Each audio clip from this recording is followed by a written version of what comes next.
नमो नमः। सर्वेषां कृते संस्कृत भव इत्यस्मिन् यूट्यूब चैनले स्वागतमस्ति, अभिनंदनं च अस्ति। विद्यार्थियों, आज की इस कक्षा में जो हमने पिछली 2 कक्षाओं में पहला पाठ पढ़ा, उसको हम प्रश्नोत्तरों के माध्यम से समझने जा रहे हैं। यानी कि जो पाठ के पीछे प्रश्नोत्तर हैं, उसके अलावा भी कुछ विशेष प्रश्नोत्तर बन सकते हैं। यूँ तो बहुत सारे प्रश्न बन सकते हैं, लेकिन कुछ खास आपके सामने कुछ प्रश्न रखे हैं जिनको हम समझते हुए पाठ को और अधिक ध्यान से समझ सकते हैं। तो आइए शुरुआत करते हैं। शुरुआत करने से पहले एक बार गायत्री मंत्र का उच्चारण कर लेते हैं। ओम भूर्भुवः स्वः तत्सवितुर्वरेण्यं भर्गो देवस्य धीमहि धियो यो नः प्रचोदयात्। अस्तु, सरस्वती नमः। देखिए,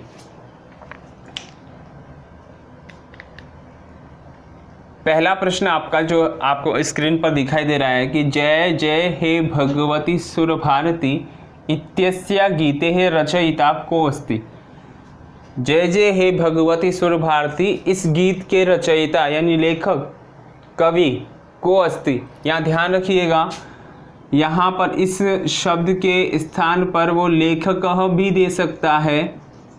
ज़रूरी नहीं है कि वो रचयिता ही दे, लेखक या कवि ही भी दे सकता है, प्रश्न वही रहेगा। ठीक है, तो यहाँ पर सीधा आ जाइए। को यानी ये प्रश्नवाचक शब्द है।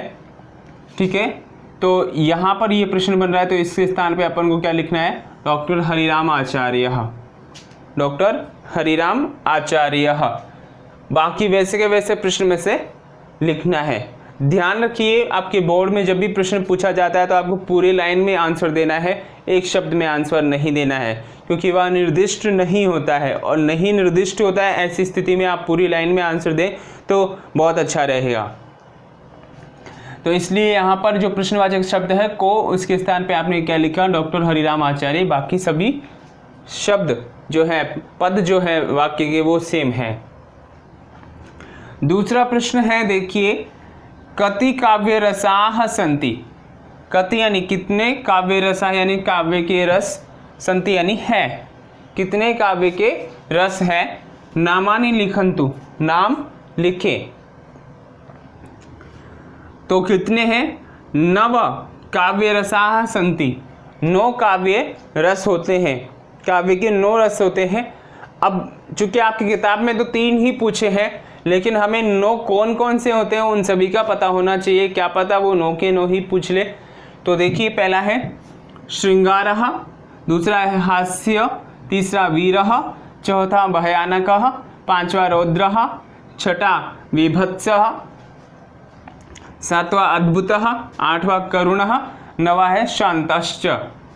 ठीक है, ये 9 रस मतलब काव्य के रस होते हैं। तीसरा प्रश्न है आपका, मानस हंसः इत्यस्य अर्थद्वयं किम। मानस हंसः, मानस हंस एक शब्द आया है आपके पाठ में, तो उसका इत्यस्य, इस पद का जो है अर्थद्वयं किम, 2 अर्थ कौन कौन से हो सकते हैं या होते हैं। तो उत्तर देखिए, पहला तो है मानसरोवरस्थः, मानसरोवर में स्थित हंसः, हंस। मानसरोवर यानी कि मानसरोवर रूपी, आप ऐसा भी कह सकते हो, मानसरोवर रूपी। ठीक है, हंसः, हंस, पहला तो अर्थ ये हो गया। दूसरा है हृदयस्थः, हृदय में स्थित हंसः, हंस, हृदय में स्थित हंस, दूसरा अर्थ ये होगा। ठीक है, आप इसे मनोरूपी हंस भी कह सकते हो। ठीक है, तो ये हो गए 3 प्रश्न जो है आपके, ये 3 प्रश्न आपकी किताब के पीछे के प्रश्न है। ठीक है, जो परीक्षा में पूछे जा सकते हैं। इसके अलावा जो आगे आने वाले प्रश्न हैं वो एक्सटर्नल यानी अतिरिक्त प्रश्न हैं जो पूछे जा सकते हैं। जैसा कि एक प्रश्न है अभी यहाँ पर 5वां प्रश्न है, ठीक है, जो अभी हाल ही में यानी कि 2020 में जो बोर्ड एग्जाम हुआ है उसमें पूछा गया है। क्या पूछा गया है कि जय सुरभारती इति पाठस्य लेखकः कः अस्ति। जय सुरभारती इस पाठ का लेखक कौन है? तो सीधा सा उत्तर आ जाएगा। यहाँ पर देखिए मैंने पूरा ना लिख करके, क्योंकि मेरे पास स्पेस कम होने की वजह से पूरा ना लिख करके मैंने यहाँ पर कह कौन है इसके स्थान पर डायरेक्ट उत्तर लिखा है डॉक्टर हरिराम आचार्य। ध्यान से देखिए, मैंने आपको तरीके बताए हैं दो। आप संधि करके हरिराम आचार्य ऐसे भी लिख सकते हो, आप अलग अलग हरिराम आचार्य ऐसे भी लिख सकते हो। तो ये जो प्रश्न आपको दिया है ये सिर्फ आपको इसलिए नहीं कि आपको डायरेक्ट उत्तर बताया जा रहा है, आपको उत्तर किस प्रकार लिखना है या लिख सकते हैं आप, वो भी तरीका आपको यहाँ से सीखना है। ठीक है, तो अगला प्रश्न देखिए, चौथा प्रश्न है कि जय सुरभारती इत्यस्मिन् पाठे। जो जय सुरभारती ये पाठ जो हमने पढ़ा है, इस पाठ में कस्य किसका, कस्य यानी किसका वर्णनम अस्ति, वर्णन है, किसका वर्णन है। तो आपको ध्यान में आ गया होगा कि हमने किसका वर्णन किया है, किसका गुणगान किया है, किसका यशोगान किया है। उत्तर है वाग्देव्याः, वाणी की देवी कौन है? सरस्वत्याः, सरस्वती का। तो दोनों में से एक लिखना है। मैंने पर्याय शब्द इसलिए लिखा है क्योंकि पुस्तक के अंदर जो है वाग देवी और सरस्वती ये दो शब्द अपने वहाँ पर है। सुरभारती भी है, लेकिन चूंकि प्रश्न में सुरभारती शब्द आ चुका है, तो हालांकि प्रश्न में ही इसका आंसर है कि किसका वर्णन किया गया है, लेकिन फिर भी ठीक है यहाँ पर प्रथम पाठ भी दे दे, प्रथमे पाठे कस्य वर्णनम अस्ति, पहले पाठ में किसका वर्णन है, तो भी आंसर यही आएगा। आपकी सहूलियत से आप दोनों में से एक शब्द यूज कर सकते हैं। आई थिंक आपको समझ में आ रहा होगा। मैंने यहाँ प्रश्नवाचक शब्द पे गोला लगाया है। क्यों लगाया है?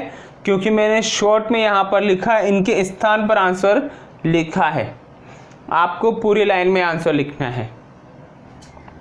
ये मैंने बता ही दिया कि बोर्ड में आया है कि इस पाठ के लेखक कौन है। ठीक है, आगे छठा प्रश्न है, सुर मुनि वंदित चरणा, देवता और मुनियों के द्वारा पूजी गई चरण वाली कौन है? का वर्तते, का वर्तते कौन है? तो उत्तर आएगा सरस्वती, वाग्देवी या सुरभारती। ये सभी पर्याय शब्द है, किसी भी एक शब्द का प्रयोग कर सकते हैं आप। ये मैंने एक प्रश्न बनाया है आपके पूरे पाठ में से। ठीक है, इस प्रकार और भी प्रश्न बन सकते हैं, जैसे त्रिभुवन धन्या का, तीनों लोकों में प्रसिद्ध कौन है? विषकुंठा हरिणी का, विष रूपी कुंठा का हरण करने वाली कौन है? ठीक है, तो ऐसे प्रश्न बन सकते हैं, तो आपको उनको भी ध्यान रखना है। ये मुझे प्रमुख रूप से लगे, इस वजह से आपके स्क्रीन पर है। तो सुर मुनि वंदित चरणा का वर्तते, आंसर दे दिया सरस्वती, वाग्देवी, सुरभारती। ठीक है, इसी प्रकार ऐसे ही सेम प्रश्न बन गया है अगला, वीणा पुस्तक धारिणी का वर्तते। वीणा और पुस्तक धारिणी यानी वीणा और पुस्तक को धारण करने वाली कौन है? आंसर सेम आएगा, सरस्वती, वाग्देवी या सुरभारती। ठीक है, तीनों शब्दों में से पर्याय शब्द हैं, एक चॉइस करना है आपको उत्तर लिखते समय। तीन इसलिए लिखे हैं ताकि आपको कोई ना कोई याद रहे। अगला प्रश्न देखिए, वयम कस्याः चरणौ प्रणमाम। वयम यानी हम सब किसके, कस्य यानी किसके, चरणों को प्रणाम करते हैं। हम सब किसके चरणों को प्रणाम करते हैं? तो आपने अगर पाठ ध्यान से पढ़ा है, समझा है, तो आप आंसर दे सकते हैं सरस्वत्याः, माँ सरस्वती के चरणों को हम सब प्रणाम करते हैं। उसी का पर्याय है वाग्देव्याः, सुरभारत्याः। ठीक है, सेम डिटो वैसे ही प्रश्न बन गया, वयम कस्याः शरणं गच्छामः।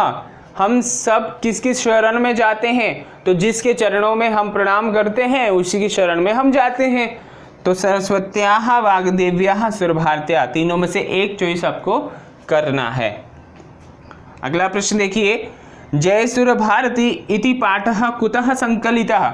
वेरी गुड, ये प्रश्न अच्छा है। जय सुरभारती इति पाठः, ये पाठ जो है, ठीक है, कुतः कहाँ से, कुतः यानी कहाँ से, संकलितः उद्धृतः, ठीक है ना, उद्धृतः भी आ सकता है यहाँ पर, गृहीत भी आ सकता है। तो ये कहाँ से लिया गया है? तो यहाँ शॉर्ट में दिया है कुतः, तो मधुच्छंदा इत्याख्य ग्रंथात्, मधुच्छंदा इत्याख्य ग्रंथात्, मधुच्छंदा इस ग्रंथ से लिया गया है, ठीक है। और ध्यान रखना मधुच्छंदा जो ये ग्रंथ है वो बसंत बहार रागेण निबद्धा अस्ति,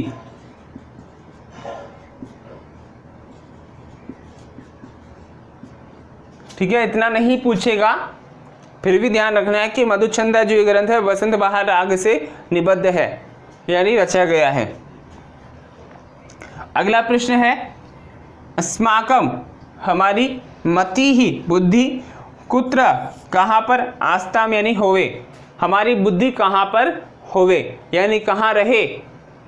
तो आंसर है कुत्र यानी सरस्वत्याः पद कमले, सरस्वती के चरणों में। पद यानी पैर, कमले यानी कमल रूपी पैर जो है, ठीक है, या पैर उनमें चरणों में, ठीक है, रहे। सरस्वत्याः पद कमले या कह सकते हो वाग्देव्याः चरण कमले, यानी कि सरस्वती के चरणों में हमारी बुद्धि रहे ताकि हमको सद्बुद्धि मिले, ठीक है। ये कुछ प्रश्न थे प्रमुख। यहाँ पर आपने कुछ तरीका भी ढूंढा होगा और साथ ही इन प्रश्नों के उत्तर भी आपने देखे। अब आपकी पुस्तक में दो प्रश्न बन जाते हैं, दो प्रश्न रह जाते हैं। पहला प्रश्न तो एक प्रश्न तो रह जाता है हिंदी अनुवाद का, और एक रह जाता है व्याख्या का, ठीक है ना। ये तो है हिंदी में और व्याख्या है संस्कृत में, ठीक है। तो ये दो प्रश्न है ना, इसके लिए हम जब हमारा पाठ्य पुस्तक कंप्लीट हो जाएगी उसके बाद में एक मतलब अलग से क्लास के रूप में पढ़ने वाले हैं, क्योंकि यहाँ पर हम इसको लिखने में बहुत गलतियाँ करते हैं। हालांकि इस पाठ का जो अर्थ है वो आपने किया होगा, ठीक है ना, समझा होगा और इसको नोट भी किया होगा, लेकिन ये जो दो प्रश्न है इनकी चर्चा हम आगे करेंगे, बाद में करेंगे, अभी नहीं करेंगे, ठीक है। ये वाला प्रश्न तो आपको अच्छे से समझ में आ ही गया होगा, लेकिन ये वाला किस प्रकार किया जाता है वो हम आगे देखेंगे। फिर मिलेंगे अगली कक्षा में सोमवार को, तब तक के लिए धन्यवाद।